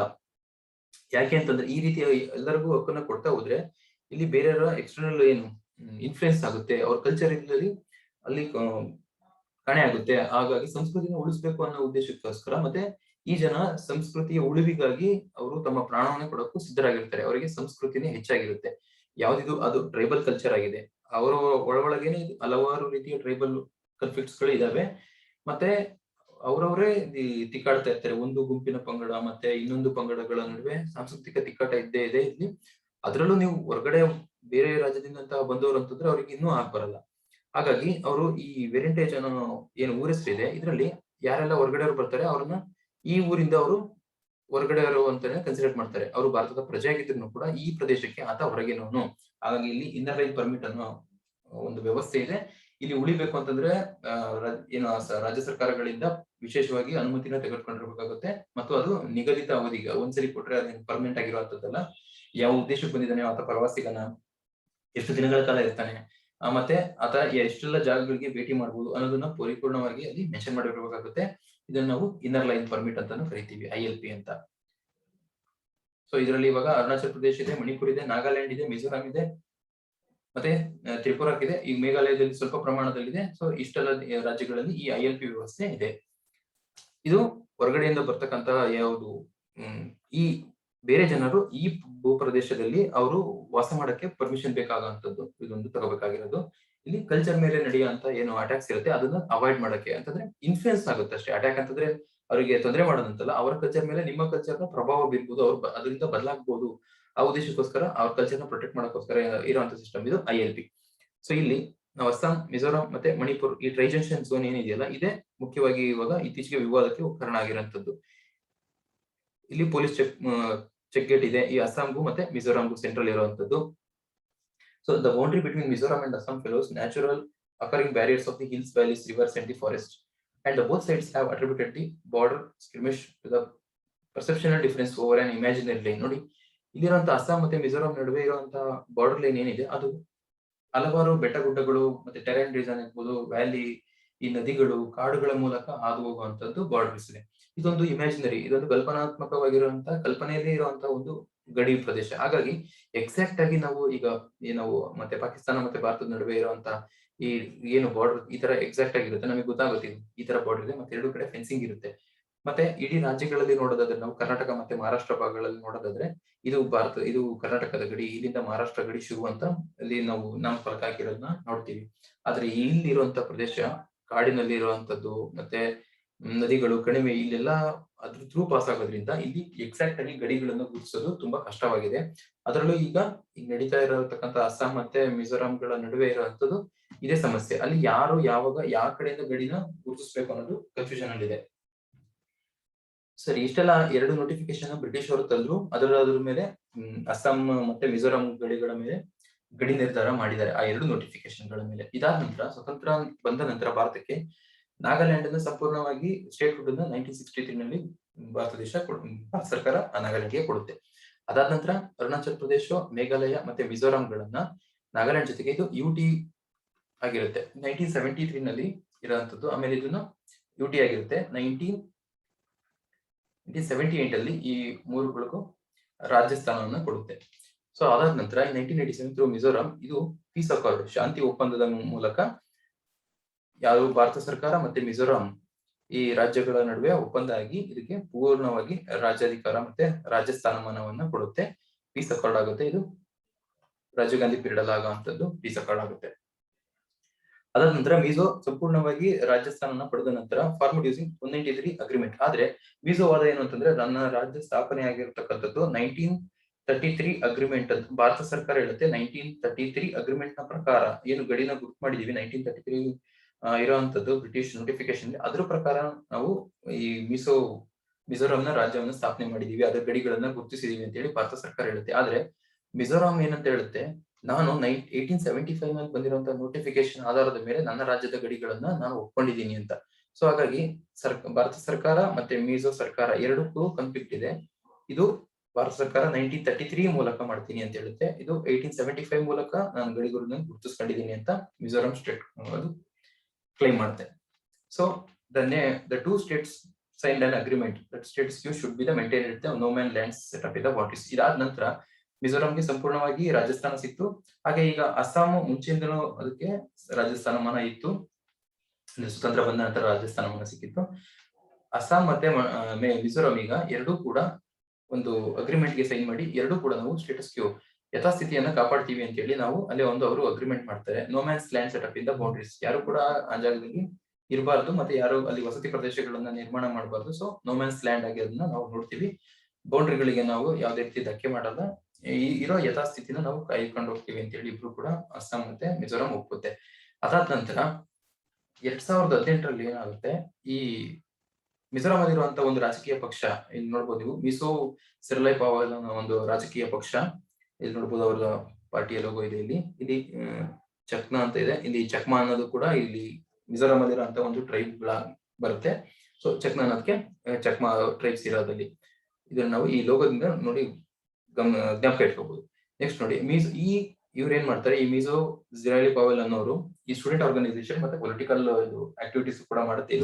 ಇದೇನ್ ಮಾಡುತ್ತೆ, built A rest house at A inner line forest area. ಏನು ಅಸ್ಸಾಂ ಮತ್ತೆ ಮಿಜೋರಾಂ ಗಡಿಗಳ ನಡುವೆ ಇರುವಂತ ಕಾಡುಗಳು ಇದೆ, ಅದರಲ್ಲಿ ಗಡಿಗಳು ಯಾವ ಕಡೆ ಆದೋಗಿದಾವೆ ಅಂತ ಗೊತ್ತಿಲ್ಲ. ಅಂತ ಜಾಗದಲ್ಲಿ ಈ ಮಿಜೋ ಸಿರ್ಲೈ ಪಾವಲ್ ಅನ್ನೋ ಸ್ಟೂಡೆಂಟ್ ಆರ್ಗನೈಸೇಷನ್ ಇವರೊಂದು ರೆಸ್ಟ್ ಹೌಸ್ ನ ಕನ್ಸ್ಟ್ರಕ್ಷನ್ ಮಾಡ್ತಾರೆ. ಇದಾದ ನಂತರ ಮುಂದೆ ಅಸ್ಸಾಂ ಇದೊಂದು ಪೇಪರ್ ಕಟಿಂಗ್ ಇದೆ, ನಾಗಾಲ್ಯಾಂಡ್ ಪೋಸ್ಟ್ ಅನ್ನೋ ಪೇಪರ್ ಅವರು ಪಬ್ಲಿಷ್ ಮಾಡಿರುವಂತದ್ದು. ಇಲ್ಲಿ ನೀವು ಗಮನಿಸಬಹುದು 2019 ಅಲ್ಲಿ Assam police demolish structures along the borders. Assam police ಅವರು ಬಂದು ಈ ಮಿಸೋ ಸಿರ್ಲೈ ಪಾವಲ್ ಕನ್ಸ್ಟ್ರಕ್ಷನ್ ಮಾಡಿರುವಂತ ಈ ರೆಸ್ಟ್ ಹೌಸ್ ಇರುತ್ತಲ್ಲ, ಇದನ್ನ ಅವರು ಡೆಮಾಲಿಶ್ ಮಾಡ್ತಾರೆ. ಸೊ ಇದರಿಂದ ಮತ್ತೆ ಅಲ್ಲಿ ಟೆನ್ಷನ್ ಕ್ರಿಯೇಟ್ ಆಗುತ್ತೆ. ಅದಾದ ನಂತರ ಮತ್ತೆ ಇದು ಬಾರ್ಡರ್ ಡಿಸ್ಪ್ಯೂಟ್ಸ್ ಮತ್ತೆ ಶುರುವಾಗಕ್ಕೆ ಕಾರಣ ಆಗುತ್ತೆ. ಯಾಕಂದ್ರೆ ಅದು ಮೊದಲೇ ಪೊಲಿಟಿಕಲ್ ಪಾರ್ಟಿ ಇದೆ, ಇಲ್ಲಿ ನೀವು ಗಮನಿಸಬಹುದು. ಹಾಗೆ ಈಗ ಶುರುವಾಗಿರ್ತಕ್ಕಂತ ಏನು ವಿವಾದ ಇದೆಯಲ್ಲ, ಇದು ಹೈಲ್ಕಂಡಿ ಮತ್ತೆ ಕೊಲಾಸಿಬ್ ಅನ್ನೋ ಜಾಗದಲ್ಲಿ ಇಲ್ಲಿ ಬರುವಂತ ಜಾಗಗಳಲ್ಲಿ ಈ ಮಿಜೋರಾಂ ಸರ್ಕಾರ ರಸ್ತೆಗಳನ್ನ ನಿರ್ಮಾಣ ಮಾಡಕ್ಕೆ ಶುರು ಮಾಡಿರುತ್ತೆ. ಹಾಗಾಗಿ ನಮ್ಮ ರಾಜ್ಯದ ಹಳ್ಳಿಗಳ ಮೇಲೆ ನೀವು ದಾಳಿ ಮಾಡ್ತಾ ಇದ್ದೀರಾ ಅಥವಾ ನಮ್ಮ ರಾಜ್ಯದ ಗಡಿ ಪ್ರದೇಶಗಳಲ್ಲಿ ನೀವು ರಸ್ತೆ ನಿರ್ಮಾಣ ಮಾಡ್ತಾ ಇದ್ದೀರಾ ಅಂತ ಹೇಳಿ ಅಸ್ಸಾಂ ಪೊಲೀಸ್ ಅವರನ್ನ ಅಸ್ಸಾಂ ಸರ್ಕಾರ ಇಲ್ಲಿಗೆ ಅವ್ರನ್ನ ತೆರವು ಮಾಡೋದಕ್ಕೆ, ಏನು ಮಿಜೋ ಸರ್ಕಾರ ಕಳಿಸಿರುವಂತ ಏನು ಮ್ಯಾನ್ ಪವರ್ ಇರುತ್ತೆ ಅದನ್ನೆಲ್ಲ ತೆರವುಗೊಳಿಸಕ್ಕೆ ಅಸ್ಸಾಂ ಕಡೆಯಿಂದ ಪೊಲೀಸ್ ಫೋರ್ಸ್ ನ ಕಳಿಸ್ತಾರೆ. ಹಾಗೆ ಇಲ್ಲಿರುವಂತ ಏನು ಪ್ರೊಟೆಕ್ಷನ್ಗೋಸ್ಕರ ಅಂತ ಏನು ಅಥವಾ ಟ್ರೇಬಲ್ಸ್ ಇರ್ಬೋದು ಅಥವಾ ಪೊಲೀಸ್ ಪ್ರೊಟೆಕ್ಷನ್ ಅನ್ನ ತೆಗೆದುಕೊಂಡೋಗಿ ಅಲ್ಲಿ ಕೆಲಸನ ಮುಂದುವರ್ಸಕ್ಕೆ ಈ ಮಿಜೋ ಸರ್ಕಾರ ಪ್ರಯತ್ನ ಮಾಡುತ್ತೆ. ಹಾಗಾಗಿ ಇಲ್ಲಿ ಪೊಲೀಸ್ ಯೂನಿಫಾರ್ಮ್ ಅಲ್ಲಿ ಇರುವಂತಹ ಯಾರು ವ್ಯಕ್ತಿಗಳಿದ್ದಾರೆ ಇವರೇ ಈ ವಿವಾದಕ್ಕೆ ಇವರು ಶುರು ಮಾಡಿರೋ ತರ ಆಗುತ್ತೆ. ಈಗ ಇವರಿಬ್ರು ಕೂಡ ಹೊಡೆದಾಡಿ ಹಲವಾರು ಜನ ಏನು ಪೊಲೀಸರು ಆ ಕಡೆ ರಾಜ್ಯದ ಪ್ರಾಣನೂ ಹೋಗಿದೆ, ಮತ್ತೆ ಈ ಕಡೆ ಮಿಜೋ ಸರ್ಕಾರದಲ್ಲಿರೋ ಕೆಲಸ ಮಾಡ್ತಿದ್ದಂತಹ ಪೊಲೀಸ್ ಇವ್ರಿಗೂ ಕೂಡ ಮತ್ತೆ ನಾಗರಿಕರಿಗೂ ಕೂಡ ಇಲ್ಲಿ ಪ್ರಾಣಹಾನಿಯಾಗಿದೆ. ಹಾಗಾಗಿ ಇಲ್ಲಿ ಬಾರ್ಡರ್ ಗಳ ಡಿಸ್ಪ್ಯೂಟ್ ಇರೋದು ಯಾವ ರೀತಿ ಗುರುತಿಸ್ಬೇಕು ಅನ್ನೋ ಇದರಲ್ಲಿ ಇಲ್ಲಿ ತೊಂದರೆ ಆಗಿರುವಂತದ್ದು. ಹಾಗಾಗಿ ಇವೆರಡು ಈಗ ಹೋಮ್ ಮಿನಿಸ್ಟ್ರಿ ಇದರಲ್ಲಿ ಇಂಟರ್ವೆನ್ಷನ್ ಆಗಿದ್ದಾರೆ. ಮತ್ತೆ ಅವರು ಹೇಳಿದ್ದಾರೆ ಸ್ಟೇಟಸ್ ಕ್ಯೂನ ಮೇಂಟೈನ್ ಮಾಡ್ಬೇಕು ನೀವು ಅಂತ ಹೇಳಿದ್ದಾರೆ. ಹಾಗಾಗಿ ಮಿಜೋರಾಂ ಹೂ ಅಂಡರ್ಟುಕ್ ದಿ ಕನ್ಸ್ಟ್ರಕ್ಷನ್ಸ್ ಆಫ್ ರೋಡ್, ಆವಾಗಲೇ ಮಾತಾಡಿರ್ತಾರೆ ಲೈಲಾಪುರ ಇನ್ನು ಅಸ್ಸಾಂ ಏರಿಯಾದಲ್ಲಿ ಬರುವಂತ ಈ ಗ್ರಾಮದಲ್ಲಿ ಮಿಜೋರಾಂ ಸರ್ಕಾರ ರಸ್ತೆನ ಮಾಡೋದಕ್ಕೆ ಹೋಗಿದ್ದೆ ಇಷ್ಟೆಲ್ಲ ವಿವಾದಕ್ಕೆ ಈಗ ಮತ್ತೆ ಶುರುವಾಗಿರೋದು. ಇದು ಹಳೆ ವಿವಾದ ಹಾಗೆ ಇತ್ತು, ಇದು ಅವಾಗ ಆಗ್ತಾ ಇರುತ್ತೆ. ಈಗ ಮತ್ತೆ ಇದು ಹೊಸದಾಗಿ ಈ ಲೈಲಾಪುರಲ್ಲಿ ರಸ್ತೆ ಮಾಡೋದ್ರಿಂದ ಇದು ಮತ್ತಷ್ಟು ಉದ್ವಿಗ್ನತೆ ಕಾರಣ ಆಗಿದೆ. ಸೊ ಇದರಲ್ಲಿ ಹೋಮ್ ಮಿನಿಸ್ಟ್ರಿ ಇಂಟರ್ವ್ಯೂನ್ ಆಗಿ ಇಲ್ಲಿ ಯಥಾಸ್ಥಿತಿನ ಮೇಂಟೈನ್ ಮಾಡ್ಬೇಕು ಅಂತ ಹೇಳಿದ್ದಾರೆ. ಮತ್ತೆ ಈ ಮಿಜೋರಾಂನ ಸಿಎಂ ಆಗಿರ್ತಕ್ಕಂಥ ಝೋರ್ಮತಾಂಗ್ ಅವರು ಕೂಡ ಟ್ವೀಟ್ ಮಾಡಿದ್ದಾರೆ ಈ ಜನ ಶಾಂತಿನ ಕಾಪಾಡಬೇಕು ಅಂತ. ಹಾಗೆ ಅಸ್ಸಾಂ ಸರ್ಕಾರದ ಹಿಮಂತ ಬಿಸ್ವಾ ಶರ್ಮಾ ಅವರು ಕೂಡ ಜನರಲ್ಲಿ ಮನವಿ ಮಾಡಿದ್ದಾರೆ. ಮತ್ತೆ ಹೆಚ್ಚಿನ ಪ್ರೊಟೆಕ್ಷನ್ಗೆ ನಾವು ಅಲ್ಲೇನು ಫಾರೆಸ್ಟ್ ಏರಿಯಾ ಲ್ಯಾಂಡ್ ಡಿಸ್ಪ್ಯೂಟೆಡ್ ಇರುವಂತ ಬಾರ್ಡರ್ ಗಳಿಗೆ ಹೆಚ್ಚಾಗಿ ಪೊಲೀಸ್ ಪ್ರೊಟೆಕ್ಷನ್ ಹಾಕ್ತಿವಿ ಅಂತೇಳಿ ಅವರು ಹೇಳಿದ್ರು. ಆದ್ರೆ ಎರಡು ಸರ್ಕಾರಗಳು ಪೊಲೀಸ್ ಪ್ರೊಟೆಕ್ಷನ್ ಹಿಂದಕ್ಕೆ ತಗೊಂಡಿದ್ದಾವೆ ಈಗ, ಮತ್ತೆ ಅಲ್ಲಿ ಶಾಂತಿನ ನಾವು ಸ್ಥಾಪನೆ ಮಾಡ್ತೀವಿ ಅಂತ ಹೇಳಿದ್ದಾರೆ. ಮತ್ತೆ ಇದನ್ನ ಹೋಮ್ ಮಿನಿಸ್ಟ್ರಿ ಆದಷ್ಟು ಬೇಗ ಬಗೆಹರಿಸ್ತೀವಿ ಮತ್ತೆ ಗಡಿ ವಿವಾದವನ್ನು ನಾವು ಅಂತಾನೂ ಕೂಡ ಹೇಳಿದ್ದಾವೆ. ನಾವು ಪರ್ಟಿಕ್ಯುಲರ್ ಆಗಿ ನೋಡೋದಾದ್ರೆ ಭಾರತ ದೇಶದಲ್ಲಿ ಹಲವಾರು ರಾಜ್ಯಗಳು ಈ ಗಡಿ ವಿವಾದಗಳನ್ನ ಬಿಕ್ಕಟ್ಟನ್ನು ತೀವ್ರವಾಗಿ ಹೊಂದಿದ್ದಾವೆ. ಉದಾಹರಣೆಗೆ ನಾವು ಕರ್ನಾಟಕ ಮಹಾರಾಷ್ಟ್ರಗಳ ಗಡಿ ವಿವಾದವನ್ನು ನೋಡ್ತಾನೆ ಇರ್ತೀವಿ. ಅದರಲ್ಲಿ ಮಹಾಜನ ಆಯೋಗ ವರದಿಯನ್ನು ಕೊಟ್ಟಿದೆ ಆಲ್ರೆಡಿ. ಆದ್ರೆ ನಾವು ಬೆಳಗಾಂ ನಮಿಗ್ ಸೇರ್ಬೇಕು ಅಂತ ಮಹಾರಾಷ್ಟ್ರದವ್ರು ಹೇಳ್ತಾರೆ. ಮತ್ತೆ ಕರ್ನಾಟಕ ಮತ್ತು ಕಾಸರಗೋಡು, ಕೇರಳ ಇದಕ್ಕೂ ಯಾವಾಗಲೂ ವಾದ ವಿವಾದದಲ್ಲಿ ಇರುತ್ತೆ. ಹಾಗೆ ಗಡಿ ರಾಜ್ಯಗಳ ನಡುವೆ ಗಡಿ ಇಷ್ಟೇ ವಿವಾದ ಇಲ್ಲದೇನೆ ಅಂತರ್ರಾಜ್ಯದಲ್ಲಿರುವಂತಹ ನೀರಿಗಾಗಿ ಕೂಡ ರಾಜ್ಯಗಳು ಟ್ರಿಬ್ಯುನಲ್ ನ ಸ್ಥಾಪನೆ ಆಗಿದ್ದಾವೆ, ಸುಪ್ರೀಂ ಕೋರ್ಟ್ ಮೆಟ್ಟಿಲನ್ನು ಏರಿದಾವೆ. ಈಗ ಮತ್ತೆ ಕೃಷ್ಣಾ ನದಿಗೋಸ್ಕರ ತೆಲಂಗಾಣ ಮತ್ತೆ ಆಂಧ್ರ ಪ್ರದೇಶ ಸರ್ಕಾರಗಳು ಮಾಡ್ತಾ ಇದ್ದಾವೆ ಹೋರಾಟನ. ಕರ್ನಾಟಕದಲ್ಲಿ ಕಾವೇರಿಗಾಗಿ ಕರ್ನಾಟಕ ಮತ್ತೆ ತಮಿಳುನಾಡು ಎರಡು ಕೂಡ ಮೇಕೆದಾಟು ಪ್ರಾಜೆಕ್ಟ್ ಅಲ್ಲಿ ನಾವು ವಿವಾದಗಳನ್ನ ಎದುರಿಸ್ತಾ ಇದ್ದೀವಿ. ಹೀಗೆ ಹಲವಾರು ರಾಜ್ಯಗಳು ಗಡಿನ ಜೊತೆಗೆ ಈ ಏನು ಗಡಿ ಸಮಸ್ಯೆಯನ್ನು ಬಿಟ್ಟು ಕೂಡ ಈ ಮೈಗ್ರೇಷನ್ ಆಗಿರ್ಬೋದು, ಮತ್ತೆ ಈ ನೀರಿಗೆ ಸಂಬಂಧಪಟ್ಟಿರುತ್ತೆ, ಈ ತರ ಹಲವಾರು ರೀತಿಯ ಸಮಸ್ಯೆಗಳನ್ನ ಭಾರತ ದೇಶದ ಒಳಗಡೆ ಇರುವಂತಹ ರಾಜ್ಯಗಳೇ ಇದರಲ್ಲಿ ತಿಕ್ಕಾಟ ನಡೆಸ್ತಾ ಇದ್ದಾವೆ. ಹಾಗಾಗಿ ಇದು ಭಾರತದ ಒಕ್ಕೂಟ ವ್ಯವಸ್ಥೆಗೆ ಈ ರೀತಿಯ ರಾಜ್ಯಗಳ ನಡುವೆ ಅಸಹಕಾರ ಅಥವಾ ವಿವಾದದ ಕೇಂದ್ರ ಬಿಂದು ಆಗುವಂತದ್ದು ಒಕ್ಕೂಟ ವ್ಯವಸ್ಥೆಗೆ ಇದು ಧಕ್ಕೆ ತರುವಂತದ್ದು. ಹಾಗಾಗಿ ಈ ರೀತಿಯ ಪರಿಸ್ಥಿತಿಗಳನ್ನ ಭಾರತ ಸರ್ಕಾರ ಜನರ ವಿಶ್ವಾಸನ ತೆಗೆದುಕೊಂಡು ಸಾಲ್ವ್ ಮಾಡ್ಬೇಕಾಗುತ್ತೆ. ಮತ್ತೆ ನಾವು ಏನು ಕಾನ್ಸ್ಟಿಟ್ಯೂಷನ್ ಅಲ್ಲಿ ಮಾತಾಡೋದಾದ್ರೆ ಆರ್ಟಿಕಲ್ 263 ಪ್ರಕಾರ ಇಂಟರ್ ಸ್ಟೇಟ್ ಕೌನ್ಸಿಲ್ ಇರುತ್ತೆ. ಇದರಲ್ಲಿ PM ಅವರು ಇದಕ್ಕೆ ಮುಖ್ಯಸ್ಥರಾಗಿರ್ತಾರೆ, ಮತ್ತೆ ಎಲ್ಲಾ ರಾಜ್ಯದ CM ಗಳು ಇದರಲ್ಲಿ ಮೆಂಬರ್ಸ್ ಆಗಿರ್ತಾರೆ. ಸೊ ಈ ರೀತಿಯಾದಂತಹ ಒಂದು ಕಮಿಟಿಗಳನ್ನ, ಮಂಡಳಿಗಳನ್ನ ರಚನೆ ಮಾಡೋದ್ರ ಮೂಲಕ ಈ ರೀತಿ ವಿವಾದಗಳನ್ನ ಸೃಜನಾತ್ಮಕವಾಗಿ ಅಥವಾ ಪಬ್ಲಿಕ್ ಸೆಂಟ್ರಿಕ್ ಆಗಿ ನೋಡಿ, ಈ ಎರಡು ಅಸ್ಸಾಂ ಮತ್ತೆ ಮಿಜೋರಾಂ ಎರಡೂ ಕೂಡ ಇದನ್ನ ಸ್ಟೇಟ್ ಅಪ್ರೋಚ್ ಅಥವಾ ಸ್ಟೇಟ್ ಸೆಂಟ್ರಿಕ್, ನಮ್ಮ ರಾಜ್ಯಕ್ಕೆ ಇದು ಏನಿದು ಒಂದು ನಾವು ಪ್ರೈಡ್ ಅಂತ ಹೇಳ್ಕೋಬೇಕು ಅಥವಾ ನಾವು ಇದ್ರಲ್ಲಿ ಸೋಲ್ಬಾರ್ದು ಈಗೋ ಅನ್ನೋದನ್ನ ಬಿಟ್ಟು ಅದು ಯಾವುದು ಗಡಿ ಭಾಗದಲ್ಲಿ ಗುರುತು ಮಾಡ್ಬೇಕು ಅನ್ನೋ ಕೆಲಸ ಯಾವ ಜನಕ್ಕೆ ಹೆಲ್ಪ್ ಆಗುತ್ತೆ, ಎಷ್ಟು ಜನ ಸಮುದಾಯಕ್ಕೆ ಈ ಕಾರ್ಯ ಹೆಲ್ಪ್ ಆಗುತ್ತೆ ಅನ್ನೋದ್ರ ಮೇಲೆ ಇದನ್ನ ಸ್ಟೇಟ್ ಸೆಂಟ್ರಿಕ್ ಮಾಡೋದಕ್ಕಿಂತ ನಾವು ಅದನ್ನ ಬಿಟ್ಟು ಪಬ್ಲಿಕ್ ಸೆಂಟ್ರಿಕ್ ಮಾಡ್ಬೇಕು. ಅಂದ್ರೆ ಜನಕೇಂದ್ರಿತ ಆಗಿರ್ತಕ್ಕಂಥ ಒಂದು ಗಡಿ ನಿರ್ಧಾರವನ್ನ ಮಾಡ್ಬೇಕು. ಎರಡೂ ರಾಜ್ಯಗಳಿಗೂ ಇಲ್ಲಿ ಏನು ಕಮರ್ಷಿಯಲಿ ಎಕ್ಸ್ಪ್ಲೋಟೇಷನ್ ಮಾಡೋದಕ್ಕೆ ಅವಕಾಶ ಇದೆ. ಅಂತಂದ್ರೆ ಅಲ್ಲಿ ಇರುವಂತಹ ರಿಚ್ ಫಾರೆಸ್ಟ್ ಏರಿಯಾ ಆಗಿರ್ಬೋದು, ಅಲ್ಲಿ ಆಯಿಲ್, ನ್ಯಾಚುರಲ್ ಕ್ರೂಡ್ ಆಯಿಲ್ ಸಿಗುವಂತಹ ಜಾಗ ಆಗಿದೆ. ಮತ್ತೆ ಅಲ್ಲಿ ಏನು ನಾರ್ತ್ ಈಸ್ಟ್ ಅಲ್ಲಿ ಪ್ರಾಕ್ಟೀಸ್ ಮಾಡುವಂತಹ ಜೂಮ್ ಕಲ್ಟಿವೇಶನ್ ಅಂತ ಏನ್ ಹೇಳ್ತೀವಿ, ಮತ್ತೆ ಟೆರೈನ್ ಕಲ್ಟಿವೇಶನ್, ಈ ತರದ ಅಗ್ರಿಕಲ್ಚರ್ಗೆ ಮತ್ತೆ ಕಮರ್ಷಿಯಲ್ ಆಕ್ಟಿವಿಟೀಸ್ಗೆ ಈ ಜಾಗ ತುಂಬಾ, ಅಥವಾ ಕಾಡುಗಳ ಸುತ್ತಮುತ್ತ ಇರುವಂತಹ ಪ್ರದೇಶ ಈಗ ಅದೊಂದು ಸಂಪದ್ಭರಿತವಾಗಿದೆ. ಆ ಕಾರಣದಿಂದ ಎರಡೂ ರಾಜ್ಯಗಳ ನಡುವೆ ತಿಕ್ಕಾಟ ನಡೀತಾ ಇದೆ. ಇದನ್ನ ಹೆಚ್ಚಾಗಿ ಸ್ಟೇಟ್ ಸೆಂಟ್ರಿಕ್ ಮಾಡೋದಕ್ಕಿಂತ ಪಬ್ಲಿಕ್ ಸೆಂಟ್ರಿಕ್ ಮಾಡಿ ಈ ತರದ ಸಮಸ್ಯೆಗಳನ್ನ ಬಗೆಹರಿಸಬೇಕು. ಮತ್ತೆ ಕೇಂದ್ರ ಸರ್ಕಾರ ಇಂತ ಒಕ್ಕೂಟ ವ್ಯವಸ್ಥೆಯಲ್ಲಿ ಅವು ಸಮಯಕ್ಕೆ ತಕ್ಕಂತೆ ಇದು ಇಂಟರ್ವ್ಯೂನ್ ಆಗಿ ಎರಡೂ ರಾಜ್ಯಗಳ ನಡುವೆ ಶಾಂತಿ ಭಂಗ ಆಗದೇ ಇರೋ ತರ ಅದು ಎಚ್ಚರಿಕೆ ವಹಿಸಬೇಕಾಗುತ್ತೆ, ಮತ್ತೆ ಕ್ರಮವನ್ನು ಕೈಗೊಳ್ಳಬೇಕಾಗುತ್ತೆ.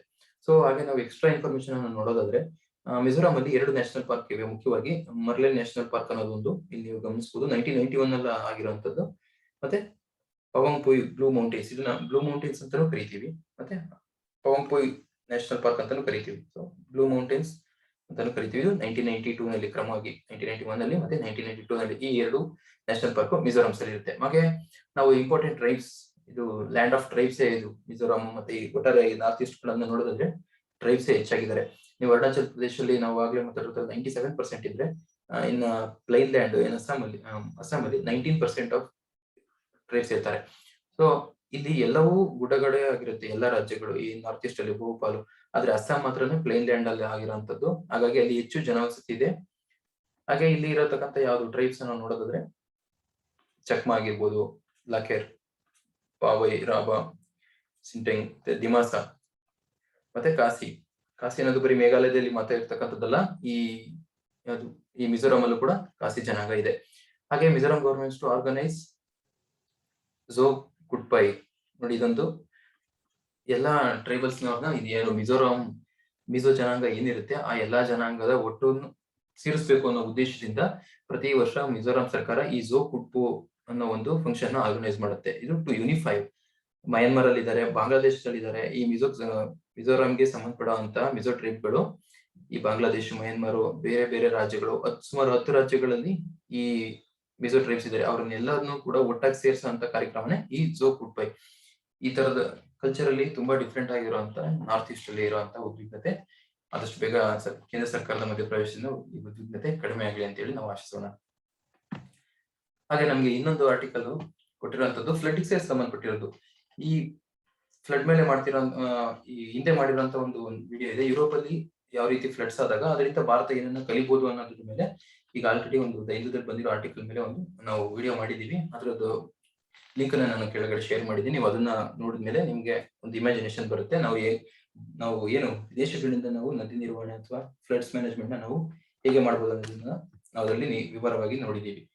ಹಾಗೆ ಈ ಆರ್ಟಿಕಲ್ ಅಲ್ಲಿ ನಾವು ಮುಖ್ಯವಾಗಿ ನೇಪಾಳ ಮತ್ತೆ ಇಂಡಿಯಾ ನಡುವೆ ಇರುವಂತಹ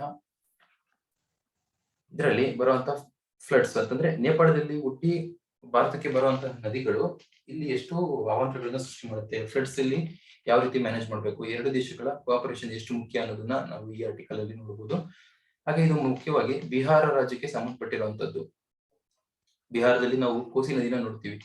ಕೋಸಿ ನದಿನ ಬಿಹಾರದ ಕಣ್ಣೀರಿನ ನದಿ ಅಂತಾನೆ ಕರಿತೀವಿ ಕೋಸಿ, ಯಾಕೆಂತಂದ್ರೆ ಅದು ಸೃಷ್ಟಿ ಮಾಡುವ ಅವಾಂತರ ಅಷ್ಟು ಪ್ರಮಾಣದಾಗಿದೆ.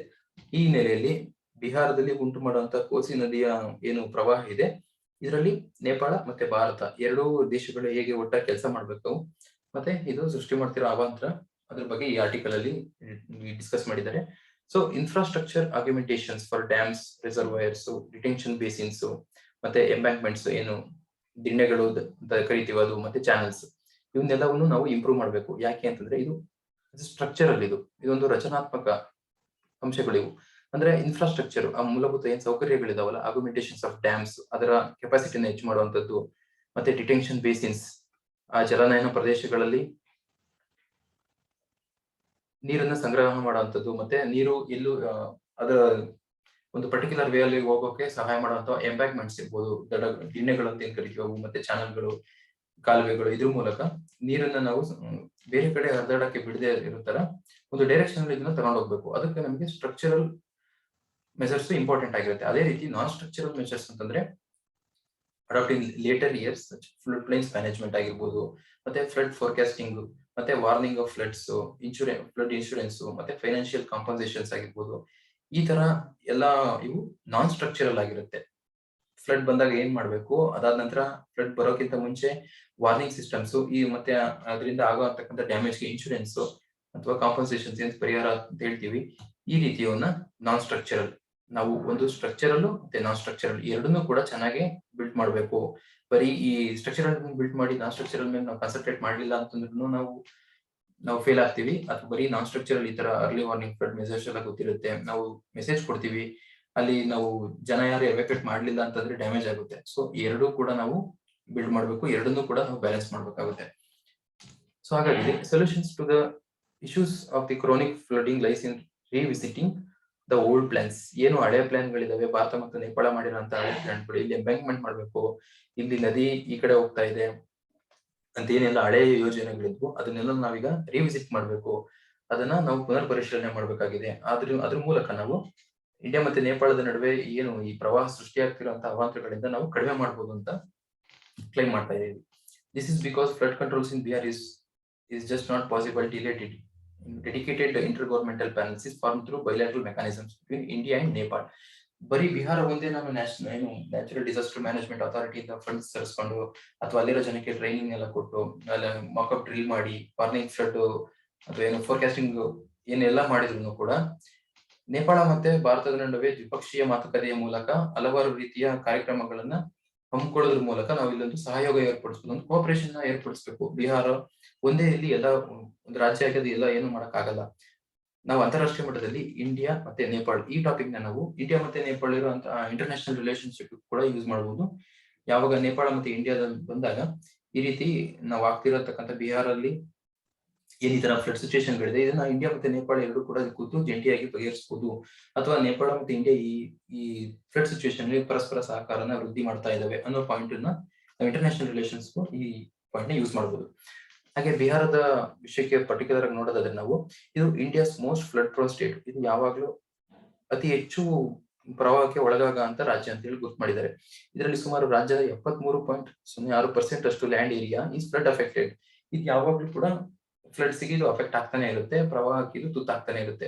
ಇಲ್ಲಿ ಇದರ ಪ್ರಮಾಣ ನೋಡಿ 73% ಅಂತಂದ್ರೆ ಅದು ಎಂಟೈರ್ ಸ್ಟೇಟ್ ಅಲ್ಲಿ ಯಾವಾಗ್ಲೂ ಫ್ಲಡ್ ಅಲ್ಲಿ ಇರುವಂತದ್ದೇ ಆಗುತ್ತೆ. ಹಾಗಾಗಿ ಇಷ್ಟು ದೊಡ್ಡ ಪ್ರಮಾಣದ ಆಸ್ತಿ ನಷ್ಟ ಆಗುತ್ತೆ, ಜನಜೀವನ ಅಸ್ತವ್ಯಸ್ತ ಆಗುತ್ತೆ, ಆರ್ಥಿಕ ನಷ್ಟ ಆಗುತ್ತೆ. ಹಾಗಾಗಿ ನಾವು ಮಿಟಿಗೇಷನ್ ಪಾಲಿಸೀಸ್ ಮತ್ತೆ ಏನು ಇದನ್ನ ಫ್ಲಡ್ ನ ಅವಾಯ್ಡ್ ಮಾಡಕ್ಕೆ ಏನೆಲ್ಲ ಮಾಡ್ಬೇಕು ಅನ್ನೋದನ್ನ ನಾವು ತುಂಬಾ ಗಂಭೀರವಾಗಿ ಪರಿಗಣಿಸಬೇಕಾಗಿರೋಂತ ಅವಶ್ಯಕತೆ ಇದೆ. ಹಾಗಾಗಿ a large part of the North Bihar is adjoining Nepal is drained by a number of rivers. ಇದು ಕಾರಣ ಏನು ಅಂತಂದ್ರೆ ಹಲವಾರು ರೀತಿಯ ನದಿಗಳು ಏನು ನೇಪಾಳಕ್ಕೆ ಇದು ಅಟ್ಯಾಚ್ ಆಗಿದೆಯಲ್ಲ, ಈ ಭಾಗದಲ್ಲಿ ಉತ್ತರ ಭಾಗದಲ್ಲಿ ಹಲವಾರು ನದಿಗಳ ಉಗಮ ಸ್ಥಾನ ಮತ್ತೆ ಕ್ಯಾಚ್ಮೆಂಟ್ ಏರಿಯಾಸ್, ಜಲಾನಯನ ಪ್ರದೇಶ ಅಂತ ಏನ್ ಕರಿತೀವಲ್ಲ, ಇದು ಸ್ಟೀಪ್ ಅಂಡ್ ಜಿಯೋಲಜಿಕಲಿ ಆನ್ಸೆಟ್ ಹಿಮಾಲಯಸ್, ಈ ಎಲ್ಲಾ ಅಂಶಗಳಿಂದಾಗಿ ಈ ಬಿಹಾರಲ್ಲಿ ಹಲವಾರು ನದಿಗಳು ಹರಿದೋಗಂತದ್ದು. ಹಾಗಾಗಿ ಅವು ಬರ್ತಾ ತುಂಬಾ ಸೆಡಿಮೆಂಟ್ಸ್ ಅವನ್ನ ತರುತ್ತೆ, ಅದರಲ್ಲಿ ಮಣ್ಣು ಕಲ್ಲು ಈ ತರದ್ದೆಲ್ಲ ತಂದು ಸೆಡಿಮೆಂಟ್ಸ್ ನ ಹಾಕುತ್ತೆ. ಸೊ ಒರಿಜಿನೇಟಿಂಗ್ ಇನ್ ನೇಪಾಳ್, ಹಲವಾರು ನದಿಗಳು ನೇಪಾಳದಲ್ಲಿ ಹುಟ್ಟಿ ಮತ್ತೆ ಹೈ ಡಿಸ್ಚಾರ್ಜ್ ಅಂಡ್ ಸೆಡಿಮೆಂಟೇಶನ್ ಲೋಡ್ ನ ತಂದು ಹಾಕುತ್ತೆ. ಅದರಲ್ಲಿ ಕೋಸಿ, ಗಂಡಕ್, ಬೂರಿ ಗಂಡಕ್, ಬಾಗ್ಮತಿ, ಕಮಲಾಬಲನ್, ಮಹಾನಂದ ಇವೆಲ್ಲವೂ ಕೂಡ in the plains of Nepal.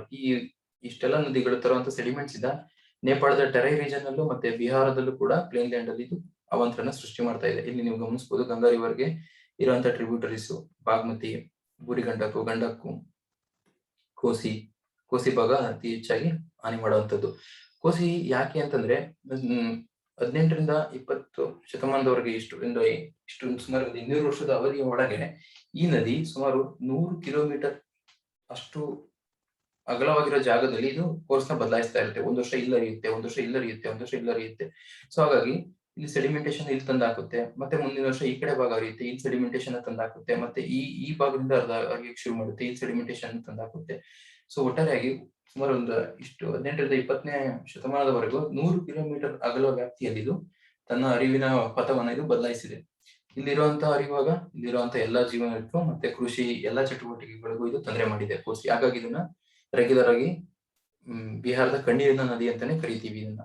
ಹಾಗೆ ನಾವು ಅಸ್ಸಾಮಲ್ಲಿ ನೋಡಿದಾಗ ಬ್ರಹ್ಮಪುತ್ರ ನದಿಯಿಂದ ಕಾಜಿರಂಗ್ ನ್ಯಾಷನಲ್ ಪಾರ್ಕ್ ಒಳಗಡೆ ನೀರು ಬರುತ್ತೆ, ಅಲ್ಲಿ ನೀರಿನ ಲೆವೆಲ್ ಮಟ್ಟ ಏರುತ್ತೆ, ಅಲ್ಲಿರೋ ಪ್ರಾಣಿಗಳನ್ನು ಮತ್ತೆ ಸ್ಥಳಾಂತರ ಮಾಡೋದು. ಅಸ್ಸಾಮಲ್ಲೂ ಕೂಡ ಬ್ರಹ್ಮಪುತ್ರ ನದಿ ಈ ರೀತಿ ಸೃಷ್ಟಿ ಮಾಡುತ್ತೆ. ಮತ್ತೆ ದಾಮೋದರ ನದಿ ವೆಸ್ಟ್ ಬೆಂಗಾಲ್ಗೆ, ಅದು ಕೂಡ ಅದಕ್ಕೆ ಕಣ್ಣೀರಿನ ನದಿ ಅಂತ ಕರೀತಾರೆ. ದಾಮೋದರ ನದಿ ಡ್ಯಾಮ್ ನ ಬಿಡುಗಡೆ ಮಾಡಿದಾಗ ನೀರನ್ನ ತೆಗೆದಾಗ ಅಲ್ಲಿ ವೆಸ್ಟ್ ಬೆಂಗಾಲ್ ಅಲ್ಲಿ ಇದು ಪ್ರವಾಹನ ಸೃಷ್ಟಿ ಮಾಡಿ ಮುಳುಗಿಸುತ್ತೆ. ಹಾಗಾಗಿ ಮೊನ್ನೆ ಮಮತಾ ಬ್ಯಾನರ್ಜಿ ಅವರು ದಾಮೋದರ್ ಏನು ಡ್ಯಾಮ್ ನ ನೀರನ್ನ ಬಿಡೋದ್ರ ಮೂಲಕ ವೆಸ್ಟ್ ಬೆಂಗಾಲ್ಗೆ ಹಾನಿ ಆಗ್ತಾ ಇದೆ, ಇದನ್ನು ನೀವು ತಡಿಬೇಕು, ಡ್ಯಾಮ್ ನ ನೀವು ಮನಸೋ ಇಚ್ಛೆ ನೀವು ರಿಲೀಸ್ ಮಾಡಬಾರ್ದು ನೀರನ್ನ ಅಂತ ಹೇಳಿ ಕೇಂದ್ರ ಸರ್ಕಾರದ ಮೂಲಕ ಒತ್ತಡ ಹೇರಿಸ್ತಾ ಇದ್ದಾರೆ. ಸೊ ನಾವು ಈ work on the Kosi's embankment started in January 1955.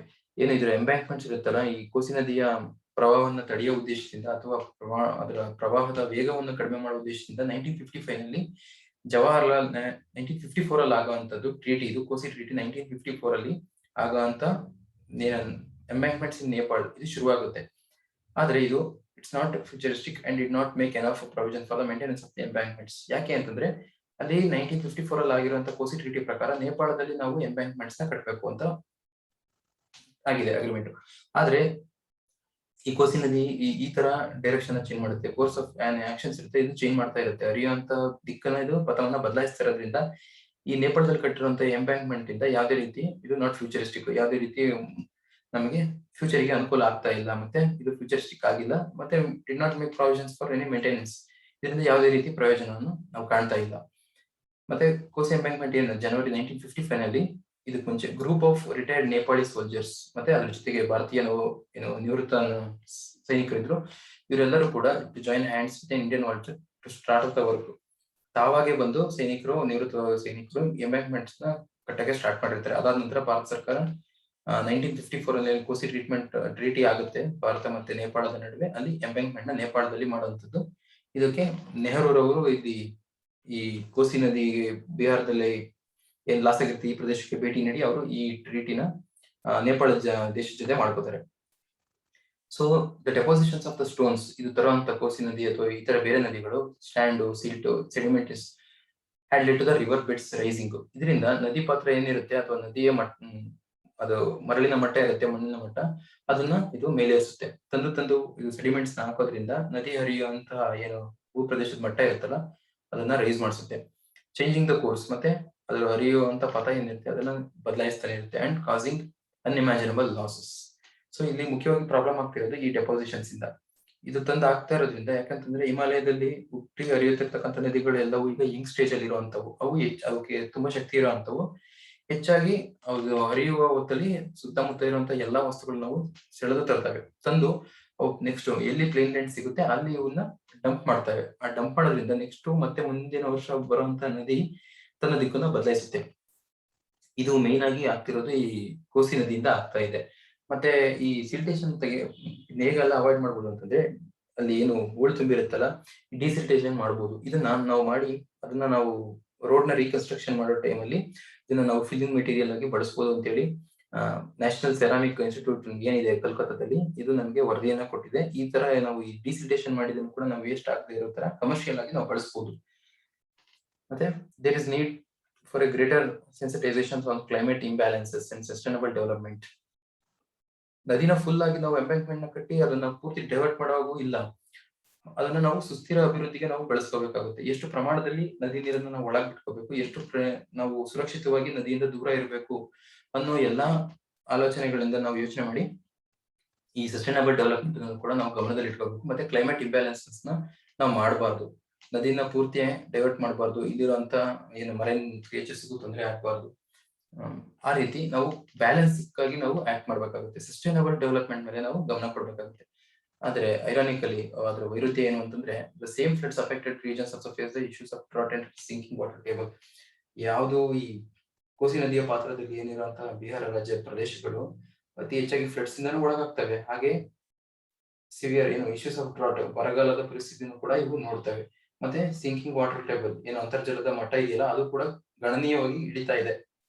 ಇಷ್ಟೆಲ್ಲ ನದಿಗಳು ಹರಿಯುತ್ತೆ, ಆದ್ರೂ ಕೂಡ ಅಲ್ಲಿ ಡ್ರಾಟ್ ಬರುತ್ತೆ. ಮತ್ತೆ ವಾಟರ್ ಏನು ಅಂತರ್ಜಲ ಮಟ್ಟ, ವಾಟರ್ ಟೇಬಲ್ ಇದೆಯಲ್ಲ, ಅದು ಕೂಡ ಕಡಿಮೆ ಆಗುತ್ತೆ. ಇದೆಲ್ಲದಕ್ಕೂ ಕಾರಣ ಕ್ಲೈಮ್ಯಾಟಿಕ್ ಇಂಬ್ಯಾಲೆನ್ಸ್ ಆಗ್ತಿರೋದು ಈ ಎಲ್ಲ ಇದಕ್ಕೂ ಕಾರಣ ಆಗಿದೆ. ಹಾಗಾಗಿ ಈ ತರದ ಸಮಸ್ಯೆಗಳು ಏನು ನದಿ ಸೃಷ್ಟಿ ಮಾಡ್ತಿರೋಂತಹ ಪ್ರವಾಹ, ಈ ತರದನ್ನ India and Nepal need to be a dialogues to end this crisis of flooding every year with a long term ಸ್ಟ್ರಾಟಜಿನ ಮಾಡಬೇಕು. ಈ ವರ್ಷ ಮಾತ್ರ ಮಳೆಗಾಲದಲ್ಲಿ ಮಾಡಿ ಕೈ ಬಿಡುವಂತದ್ದಲ್ಲ, ಇದಕ್ಕೆ ಒಂದು ಲಾಂಗ್ ಟರ್ಮ್ ಸ್ಟ್ರಾಟಜಿ ಬೇಕು, ಒಂದು ಪರ್ಮನೆಂಟ್ ಸೊಲ್ಯೂಷನ್ ತರ ಮಾಡಬೇಕು. ಮತ್ತೆ ವಾಟರ್ ಮ್ಯಾನೇಜ್ಮೆಂಟ್ ಮಾಡುವಂತದ್ದು, ಇದರಲ್ಲಿ ಕೋಆಪರೇಷನ್, ಸಹಕಾರ, ಪರಸ್ಪರ ಸಹಕಾರ ಮುಖ್ಯವಾಗಿದೆ. ಇಂಡಿಯಾ ಮತ್ತೆ ನೇಪಾಳ ಇದ್ರ ಬಗ್ಗೆ ಗಮನ ವಹಿಸಿ ಅಲ್ಲಿ ಆಗ್ತಿರ್ತಕ್ಕಂತ ಏನು ಜೀವ ನಷ್ಟ ಇದೆ ಅದನ್ನ ಪರಿಹಾರ ಮಾಡೋದು ನಿಟ್ಟಿನಲ್ಲಿ ಇವು ಬೇಗ ಮಾತುಕತೆಗೆ ಶುರು ಮಾಡಬೇಕು. ಮತ್ತೆ ಸೈಂಟಿಫಿಕ್ ಟೆಕ್ನಾಲಜಿನ ಇವರು ಅಡಾಪ್ಟ್ ಮಾಡಬೇಕು. ಮತ್ತೆ ಏನು ಸೆಂಡೈ ಫ್ರೇಮ್ ವರ್ಕ್ ಏನ್ ಹೇಳಿದೆ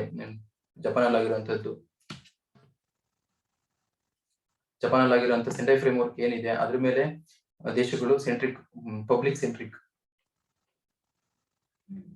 ಜನಕೇಂದ್ರಿತ ನಿರ್ಧಾರಗಳನ್ನ ಕೈಗೊಳ್ಳಬೇಕು. ಸೆಂಡೈ ಫ್ರೇಮ್ ವರ್ಕ್ 2015 ಅಲ್ಲಿ ಹೇಳಿರೋ ಪ್ರಕಾರ ಏನು ಡಿಸಾಸ್ಟರ್ ಮ್ಯಾನೇಜ್ಮೆಂಟ್ ಮತ್ತೆ ಪೋಸ್ಟ್ ಡಿಸಾಸ್ಟರ್ ಮ್ಯಾನೇಜ್ಮೆಂಟ್ ಗಳನ್ನ ನ್ಯಾಷನಲ್ ಡಿಸಾಸ್ಟರ್ ಮ್ಯಾನೇಜ್ಮೆಂಟ್ ಅಥಾರಿಟಿ ಅವರು ಇಲ್ಲಿ ರೆಗ್ಯುಲರ್ ಆಗಿ ಮ್ಯಾಪ್ ಮಾಡಬೇಕು. ಅಲ್ಲಿರೋ ಜನಗಳಿಗೆ ಮನವೊಲಿಸಿ ಎವಾಕ್ಯುಯೇಷನ್ ಮಾಡುವಂತದ್ದು, ಮತ್ತೆ ಅರ್ಲಿ ವಾರ್ನಿಂಗ್ ಸಿಸ್ಟಮ್ ನ ರಿಯಲ್ ಟೈಮ್ ಅಲ್ಲಿ ಕೊಡುವಂತದ್ದು. ಈ ರೀತಿಯಾಗಿ ಏನು ನಾವು ಒರಿಸ್ಸಾ ಮತ್ತೆ ವೆಸ್ಟ್ ಬೆಂಗಾಲ್ ಅಲ್ಲಿ ನೋಡ್ತೀವಿ, ಯಾವುದು ಅಲ್ಲಿ ಹೆಚ್ಚಾಗಿ ಇದರ ಏನು ಸುನಾಮಿಗಳಾಗಿರ್ಬೋದು, ಮತ್ತೆ ಈ ಸ್ಟಾರ್ಮ್ಸ್, ಈ ತರದಕ್ಕೆಲ್ಲ ಹೆಚ್ಚಾಗಿ ವೆಸ್ಟ್ ಬೆಂಗಾಲ್ ಮತ್ತೆ ಒರಿಸ್ಸಾ ಈ ಎರಡು ಸ್ಟೇಟ್ಗಳು ಒಳ್ಳೆ ಎಕ್ಸ್ಪೀರಿಯನ್ಸ್ ಇದೆ.